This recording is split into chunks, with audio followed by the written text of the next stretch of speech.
Okay, we're committed now. If that shows up any, but check this out. I made a little tool with concave surface. I run it with sandpaper, and there we go. I got a crown muzzle.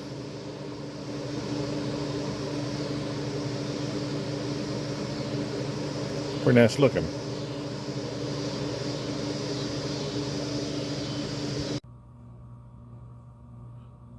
Okay, for all my Smith & Wesson revolvers that have adjustable rear sights, I've got combat grips or target grips on them. But for pocket carry or concealed carry, those grips get kind of big. So I got this is a old Model 10 with the original grips, and you notice the way the frame is here. When you grip it, the weight of the gun is on your trigger finger. So if I'm shooting this in single action, it's very hard to control, and I'm constantly firing off the gun unintentionally in single action because all the weight is on the trigger, on my trigger finger, just because I'm not just holding the gun. So what I did to remedy that, I did a little mod here, just for a trial using epoxy. I cleaned it real well, put some tape on it, filled it with epoxy, ground it down, and now when I hold the gun, the weight of the gun really bears on my finger here now, and my finger on the trigger, or my trigger finger, is not holding the weight of the gun, and I can just work the trigger, and I don't have the gun pressing down on my finger there. So this seemed to work out pretty well.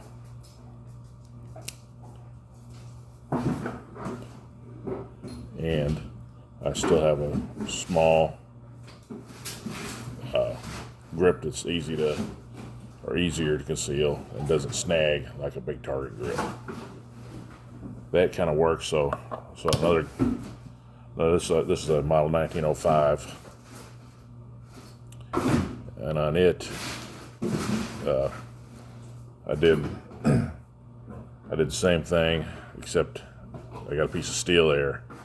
I couldn't find anything made to do that. I tried the Tyler grips, and they got some finger grooves down here, but they pushed my finger out, and it makes my knuckle bust on this whenever I fire it. It hurts my knuckle.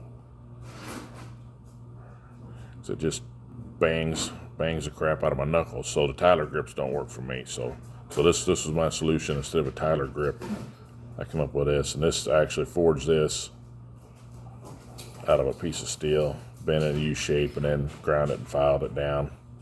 I got it just kind of tack welded on the front and rear. But this just is really, really comfortable. And you see my finger here can wiggle around the gun. The weight of the gun is not bearing on my first finger. So when I'm gripping this frame, the weight of the gun is bearing on my second finger, which is nice. This is a Model 1905, which had a big long barrel, and it had just like a paper thin front sight, and the rear sight channel, there used to be like a pinhead sized peep in it. I filed that out. So now I got a big U channel. It's easy to see. And I got this sight, which of course you can't see it now hardly because of there we go. Yes. And I got a big wide sight on the front.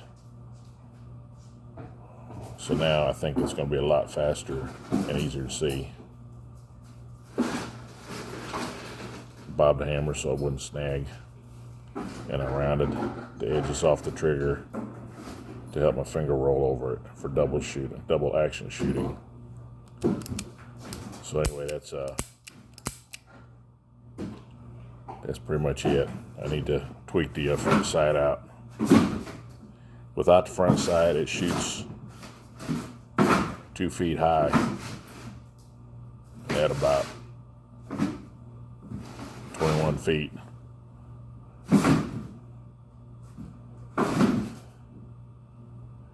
that's just tack welded. I did a couple of really short little tack welds so it wouldn't get overheated. And when I get this set up, if I like it, then I'm probably just going to maybe just silver solder that in, silver solder the crack, so rust won't get in there, and then polish it, clean it up, and blue it. But that's it. That's the mods on the 1905. I'm actually going to shoot today for the first time with the sight and the grip mod on it. But that is just total comfort. So any Smith & Wesson I got, I want to do this little grip mod too, I think. Just makes it so much more comfortable for shooting. Okay, that's it. Thanks for watching.